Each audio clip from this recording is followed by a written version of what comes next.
Sempre que um dos meus filhos nasceu, né? Agora nasceu o terceiro, o avô da minha esposa, Tatiana, nasceu Eudes, ele escreve um poema de gratidão pela vida do nascimento daquela criança, né? Então ele sempre escreve, ele é poético, né? Então ele escreve e entrega pra gente uma carta, né? Celebrando aquele momento, deixando aquela memória registrada.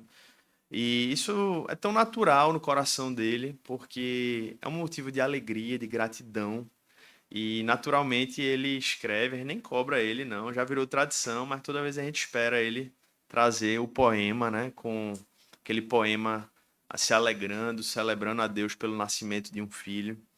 E isso é muito natural porque crianças nos alegram, né? O nascimento de um filho sempre é um motivo de alegria, sempre é um motivo de renovo familiar, sempre é um motivo de festa, né? Por isso que você vai às vezes nas maternidades, então tem aquela decoração lá, tem aquele bolo, porque filhos alegram o coração, né, das pessoas.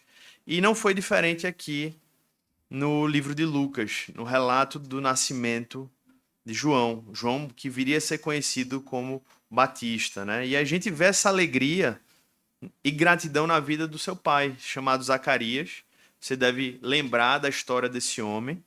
E a gente vê algo muito interessante aqui, que chama a atenção nesse texto, é que Zacarias não é apenas grato e alegre aqui pelo nascimento simplesmente de uma criança. E talvez seja um dos pontos que começam a chamar a nossa atenção nesse texto. Porque o maior motivo da celebração em todo o texto que a gente vai ler logo em seguida, que descreve o Cântico de Zacarias, que é conhecido também na história como Benedictus, né? É um outro cântico do Evangelho de Lucas que tem um nome que é dado a ele. Ele não destaca em todo esse cântico, praticamente em nenhum momento, João, mas ele fala sobre tudo aquilo que estava sendo representado pelo nascimento de João. E é isso que chama muita atenção no cântico que a gente vai ler muito em breve. Ele está celebrando aquilo que Deus estava realizando por meio da vida do seu filho. Então a gente tem a história aqui de um nascimento de um homem muito importante na história, João Batista, aquele que seria o precursor do Cristo, né, de Jesus Cristo, aquele do Messias prometido.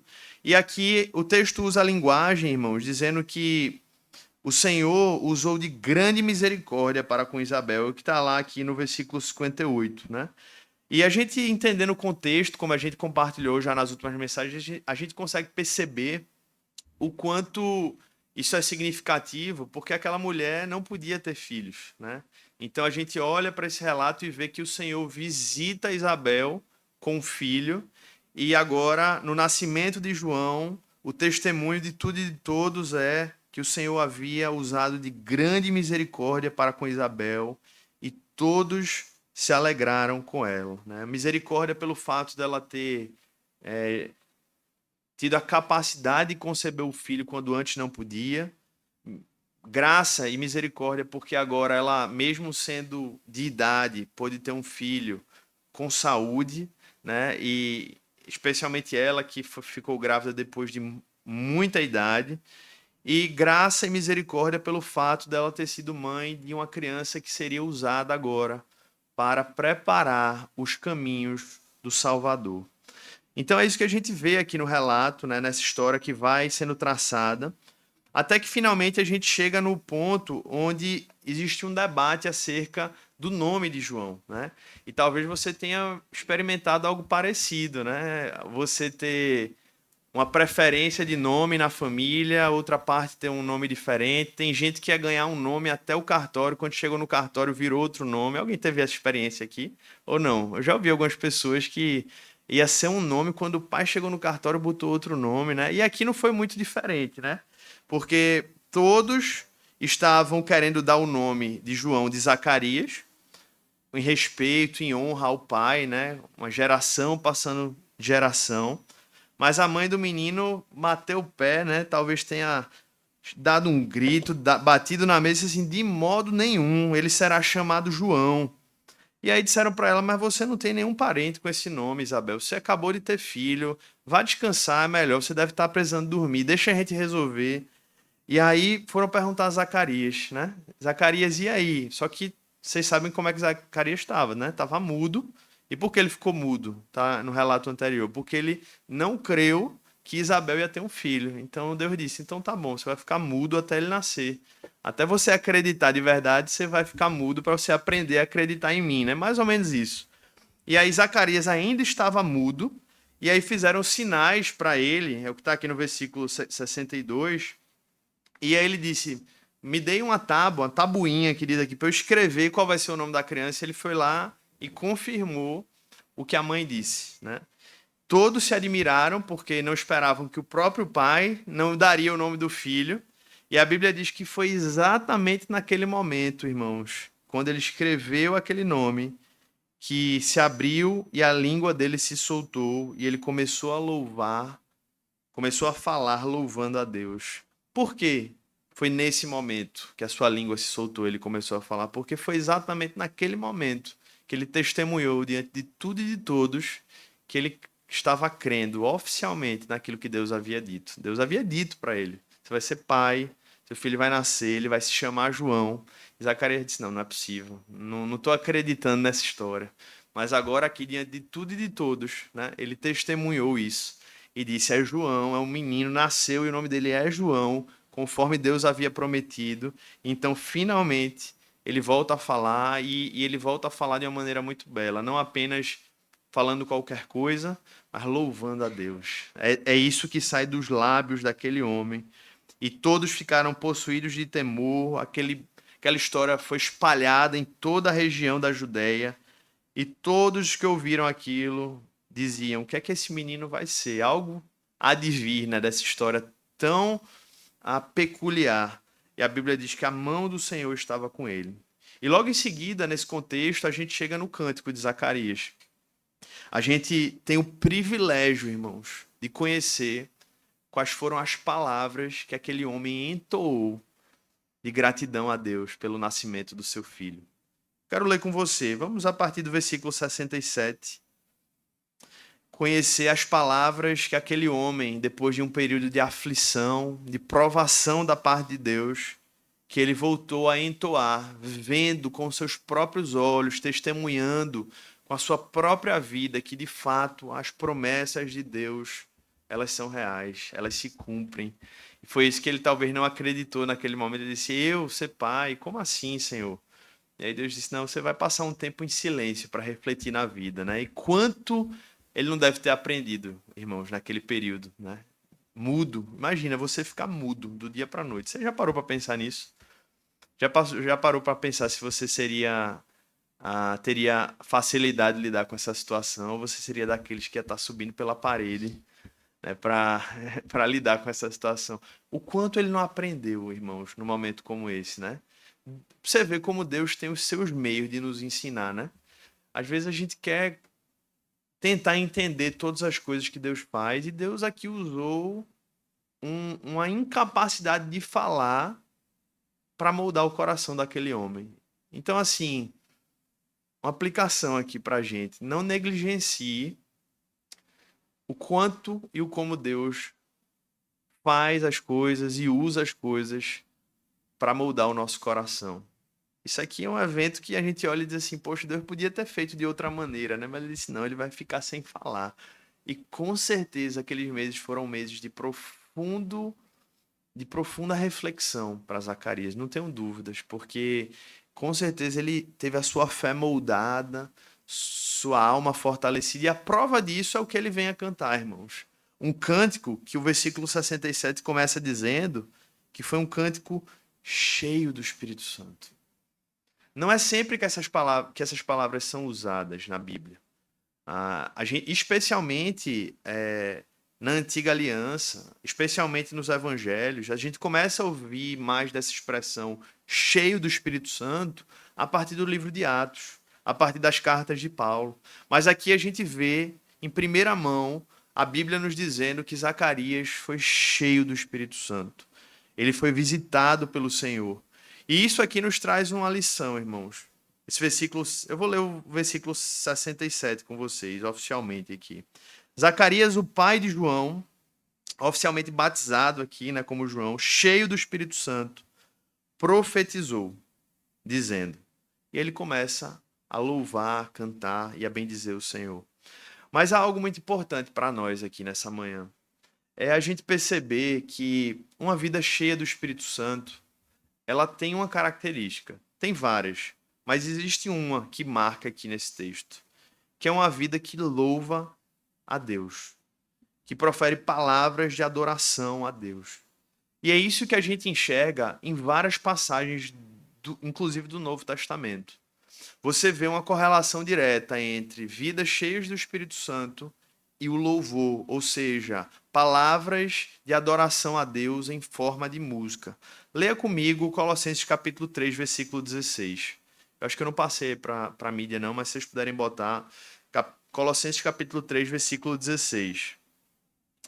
Assim que Zacarias tem a mudez removida, a fala restaurada, a primeira coisa que ele faz é bendizer a Deus. Bendito seja o Senhor. Daí que vem Benedictus, né? É o cântico como é conhecido. Bendito seja o Senhor.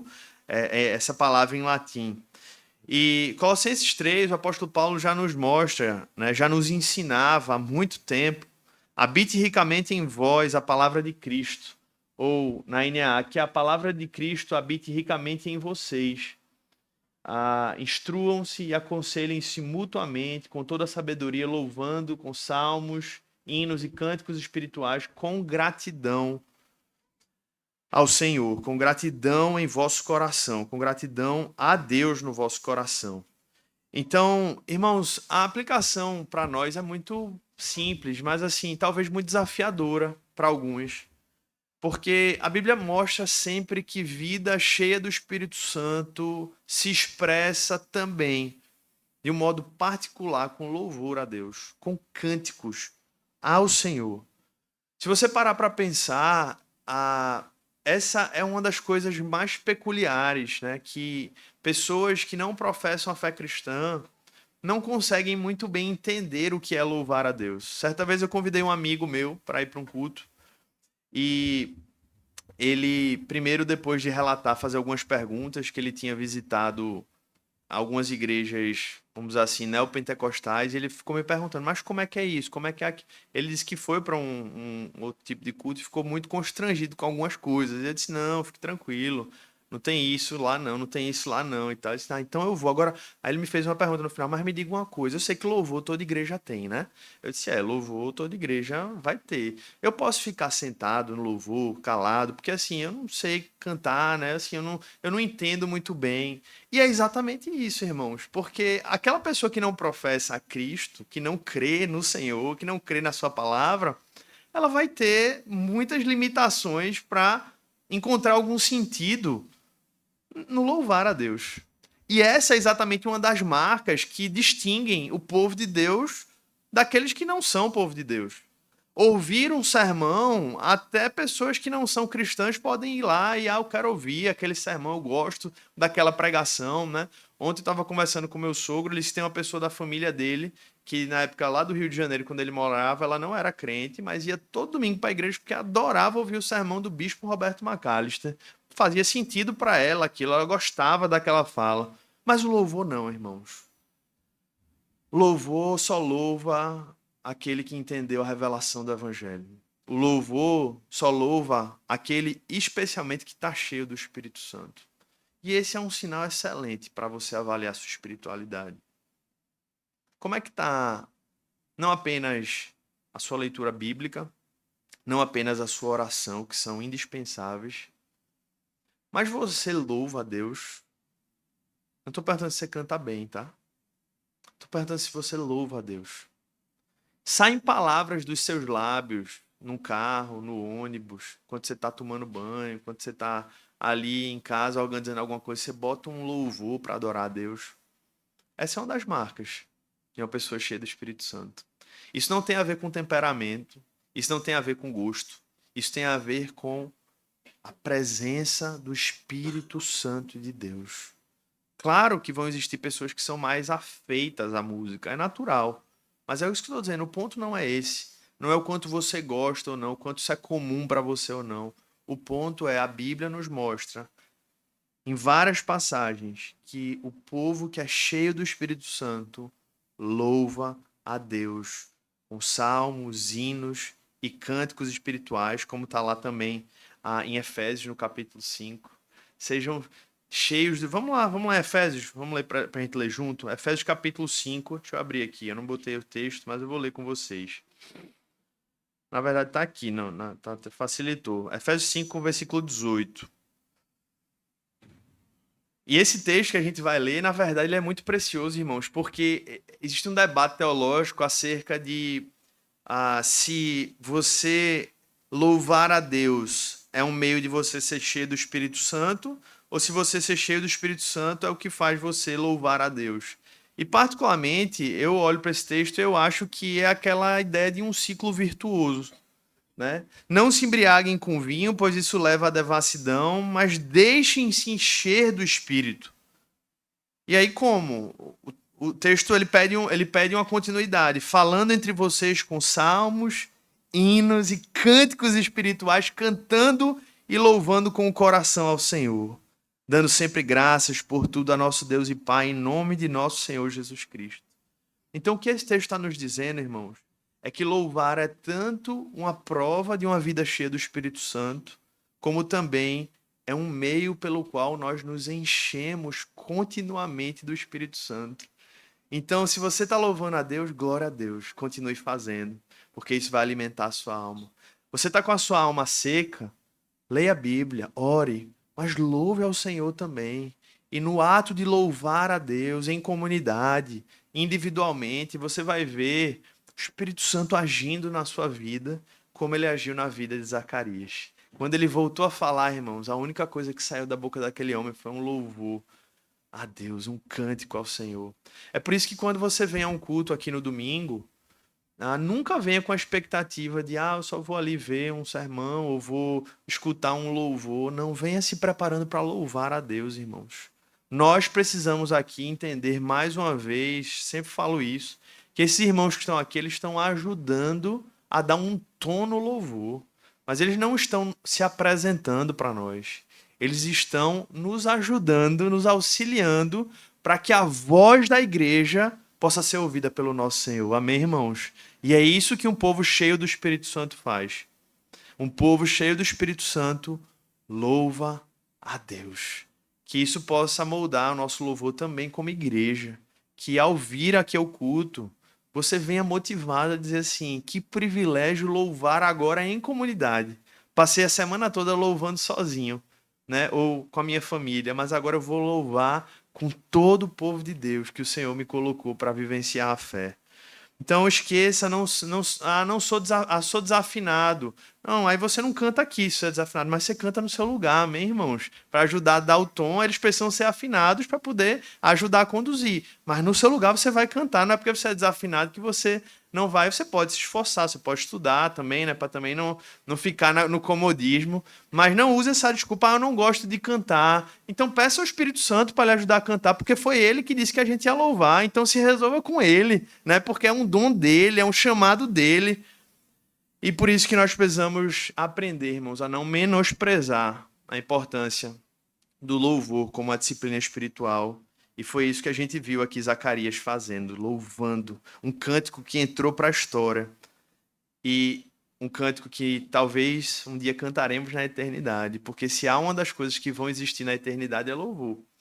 Provavelmente a Bíblia ela nem fará tanto sentido assim, porque a gente vai estar na presença do autor da Bíblia. Né? Talvez várias coisas que a gente faz aqui, a ceia do Senhor, do modo como a gente faz, não vai ter todo aquele sentido, porque a gente vai estar nas bodas do Cordeiro com Cristo. Mas o louvor, ele vai ser plenamente vivenciado igual como vivemos aqui, só que com a diferença, o coral celestial regendo, né? Plenamente, aquela beleza. Então não menosprezemos, irmãos, o louvor enquanto igreja, não menosprezemos o louvor enquanto pessoas, enquanto cristãos, porque é isso que o Espírito espera de nós, que o adoremos em espírito e em verdade. E é isso que Zacarias nos ensina, em primeiro lugar aqui.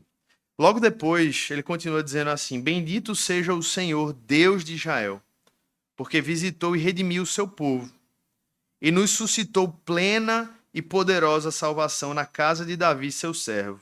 Versículo 70 agora.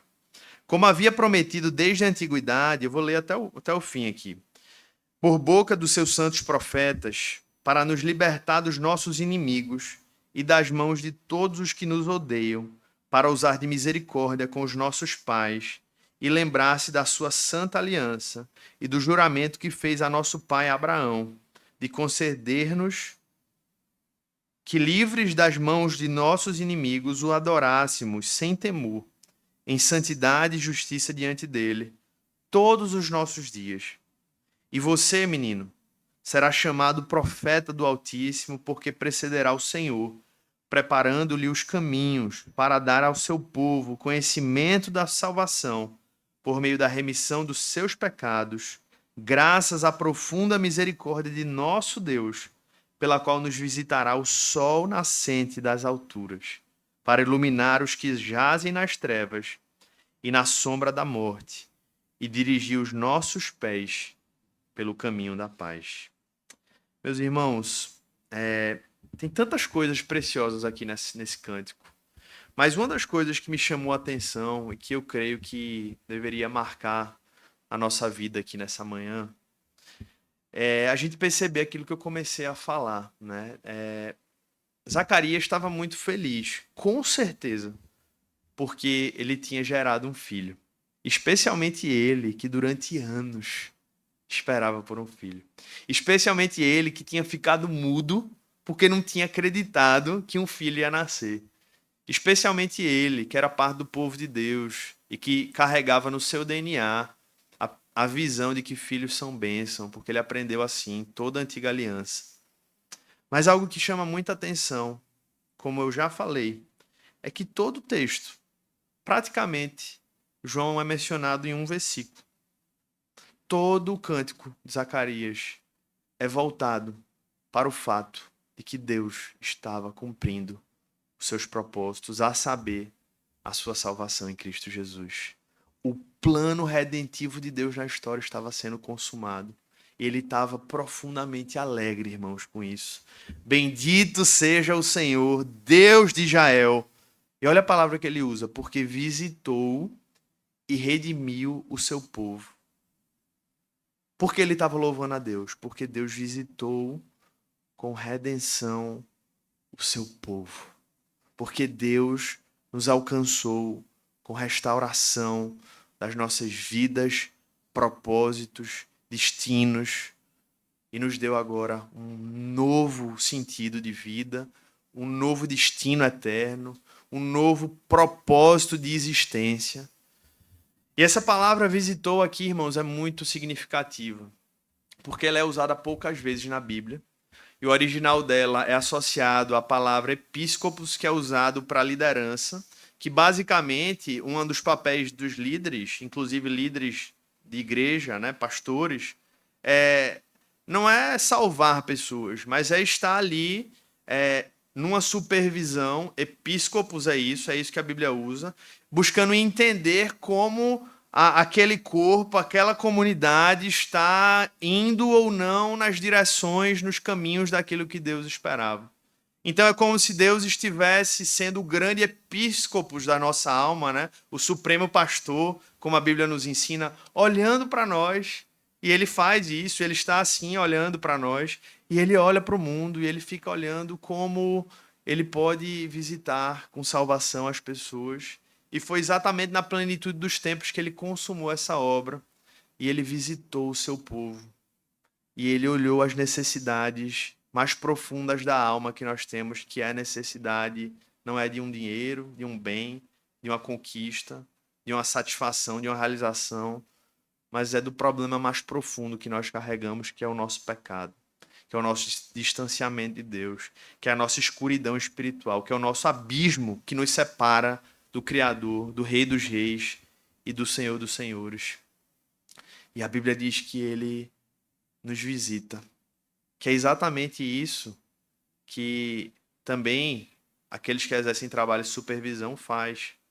Nem sempre eles estão ali, nesse sentido, né? Mas eles, vez ou outra, aparecem, entendem o que está acontecendo e resolvem. Então não é que Deus não esteja sempre conosco. A Bíblia nos mostra que Deus está conosco em todos os momentos. Mas é como se nesse caso aqui ele tivesse usado essa palavra para mostrar que houve um momento, no tempo e na história, como de fato houve, que Deus, na plenitude dos tempos, invadiu a história e visitou o seu povo, não de qualquer maneira, com plena e poderosa salvação na casa de Davi, como havia prometido desde a antiguidade, por boca dos seus santos profetas. Meus irmãos, a gente não consegue nem traduzir a importância que Zacarias enxergava naquele momento. Aquele povo ansiava por esse momento há milênios. E agora ele estava vendo diante dele, ele estava com convicção, estava certo de que João era aquele que estava preparando e que viria para preparar o caminho do Santo de Israel, do Messias prometido, daquele que é o episcopos, aquele que é o supervisor e pastor das nossas almas, Jesus Cristo. E, irmãos, quando a gente olha para esse texto, de fato, nós não temos dúvidas de que o nosso bem maior, o nosso maior tesouro, é a salvação em Cristo Jesus. Talvez você tenha chegado hoje aqui com uma grande ansiedade por algum problema que você tem que resolver essa semana, por alguma conta que você tem para pagar, por alguma reunião que você vai ter que enfrentar, por um processo que você está tendo que responder, por um pedido de oração que você está insistindo para que Deus responda, pelo resultado de um exame. Só Deus sabe. Mas quando nós olhamos para passagens como essa, é como se a Bíblia e o Espírito Santo literalmente nos fizesse olhar de maneira mais alta. Nos fizesse andar em lugares altaneiros. E nos lembrasse que, assim, nós não podemos negar os problemas que a vida nos traz. Eles são reais, precisamos encará-los. Mas quando a gente entende que o que é mais importante nós já temos, nós ressignificamos as nossas lutas. Vocês conseguem entender isso? Então, eu não posso prometer aqui a você, porque a Bíblia em nenhum momento promete isso, que essa sua luta vai ser resolvida da maneira que Deus, da maneira que você quer, melhor dizendo. Vai ser resolvida da maneira que Deus quer. Pode ser que ele responda sim para a sua oração, pode ser que ele diga não. Mas o que eu posso, e eu espero que o Espírito Santo faça, é você ter a capacidade de saber que seja o sim, seja o não, seja o depois, você possa ter a paz de dizer assim, mas eu já tenho tudo. Mas eu já ganhei tudo em Cristo Jesus. Zacarias, irmãos, poderia não ter recebido João. E é muito provável que ele tivesse o mesmo cântico que ele teve aqui. Porque a alegria principal dele não era por João em última instância, mas era pelo cumprimento dos propósitos redentivos e salvadores de Deus. A pergunta é, você tem capacidade de viver dessa maneira também? De se alegrar em Deus, a despeito de não necessariamente ele fazer aquilo que você quer, mas ele te garantir que aquilo que você mais precisa você já tem? É isso que o Evangelho nos convida, irmãos. É isso que esse é o verdadeiro poder do Evangelho. Porque estar feliz quando respostas de orações são dadas é natural. Até o pagão vai se alegrar com isso.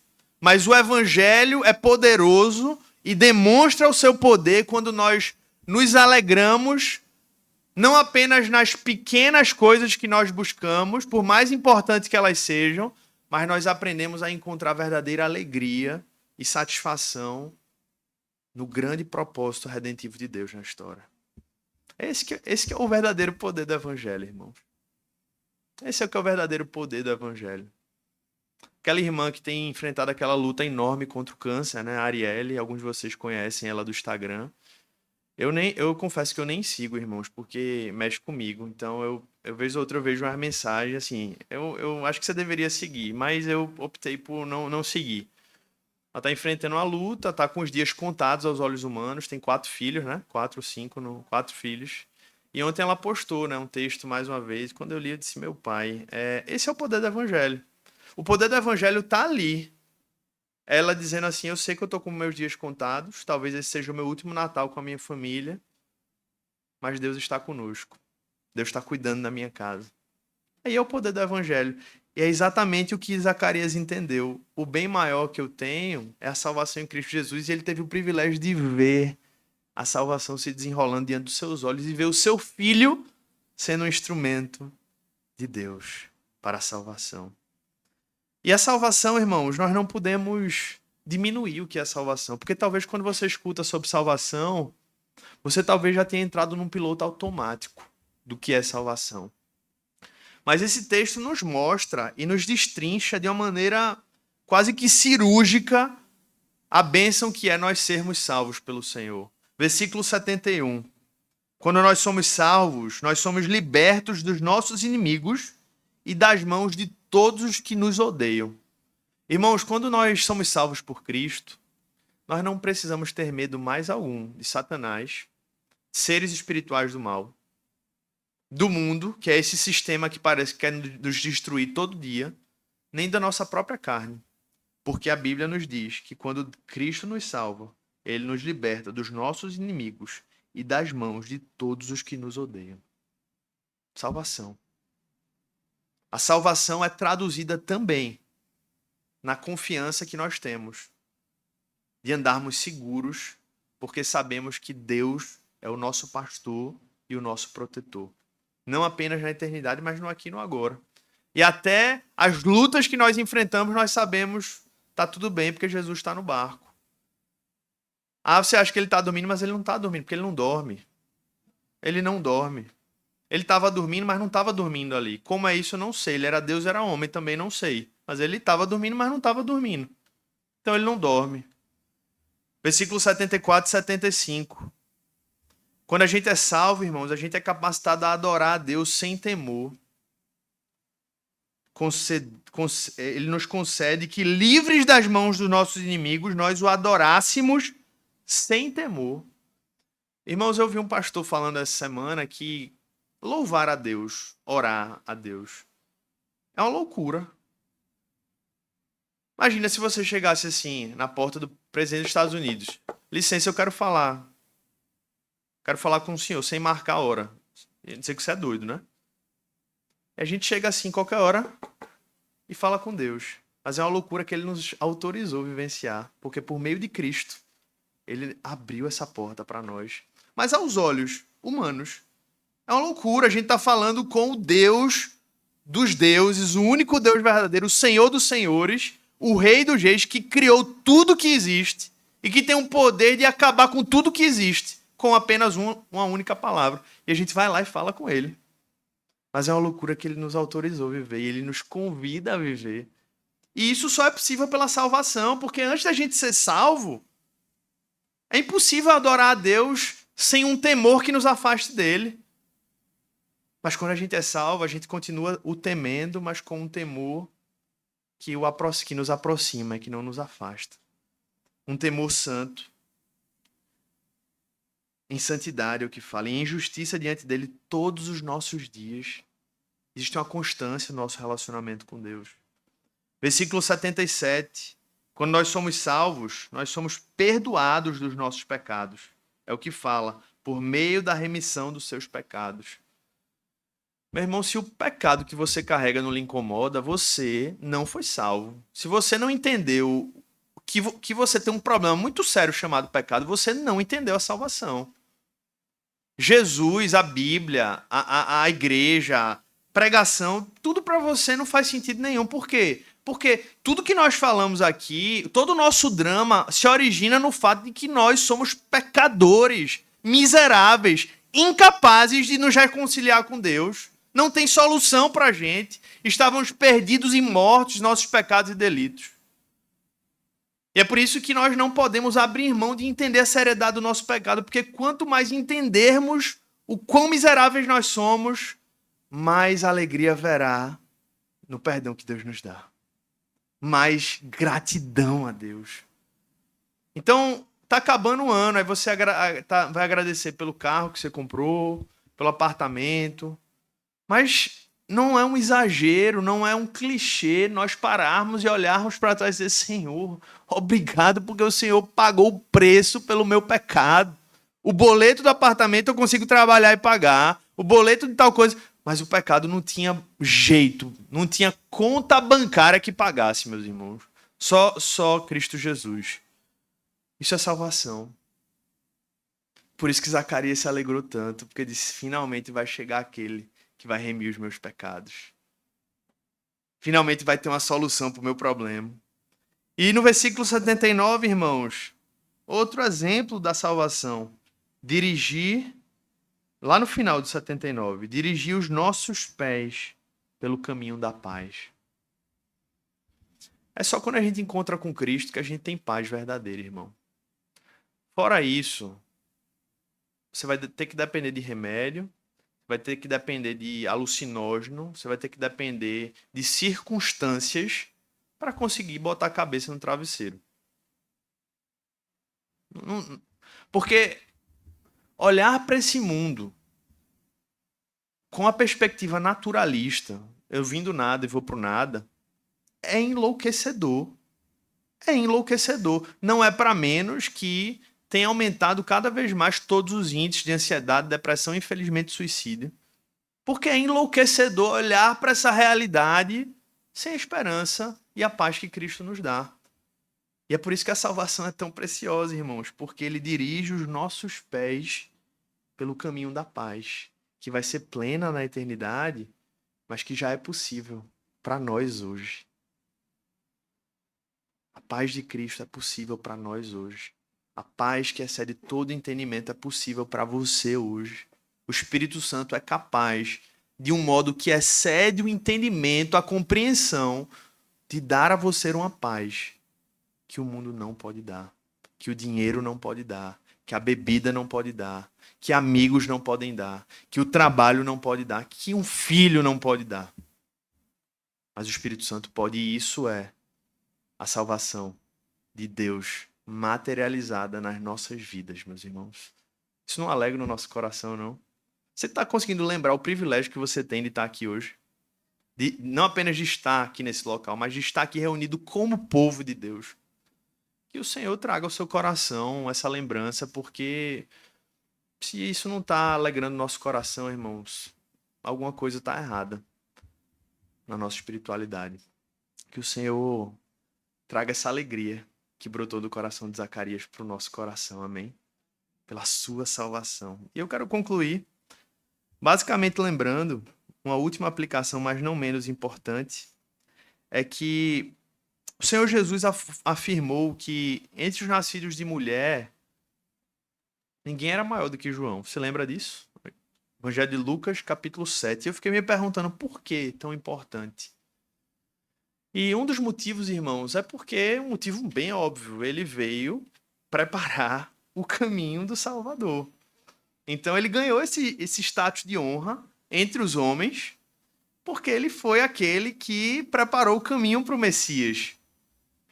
Assim como Maria tem honra entre nós e deveria ter honra entre nós, não para ser adorada, não para ser intercessora, mas porque ela foi a mãe do nosso Senhor na terra, assim como José. Então são homens dignos de honra, né? E João também foi honrado aqui, porque ele foi esse profeta que antecedeu a vinda do Senhor Jesus, preparando-lhe os caminhos para dar ao seu povo conhecimento da salvação. É isso que está lá no versículo 77.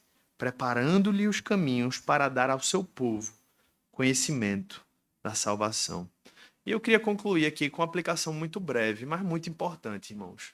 Eu queria lembrar a você e lembrar a todos nós que esse papel de nós proclamarmos Cristo não foi dado apenas a João, e você sabe disso. E Deus, ele olha para isso com muita honra, com muita responsabilidade. Quão formosos são os pés do que anunciam as boas novas. Apóstolo Paulo aos Romanos. Aqui, João estava sendo reconhecido, não era pela sua inteligência, não era pelo seu caráter somente, mas era porque ele tinha um ofício, uma vocação, o profeta que prepararia o caminho para a vida do Senhor Jesus. Onde é que eu quero chegar? falando no seu coração aqui nessa manhã. Eu quero lembrar que você não é apenas salvo de algo. Você também é salvo para algo. Então, quando a gente fala sobre salvação, não é apenas você sair dizendo assim, Senhor, muito obrigado, Pai, porque o Senhor me livrou. Isso também. Mas você sair daqui com um senso de responsabilidade. Você sair daqui responsabilizado no bom sentido, de dizer assim, Deus me deu tanto. Eu posso fazer tanto por Ele também. Não por uma troca, não por uma barganha, não por uma obrigação da religião, mas por dizer assim, como é que eu poderia ocultar tamanha graça?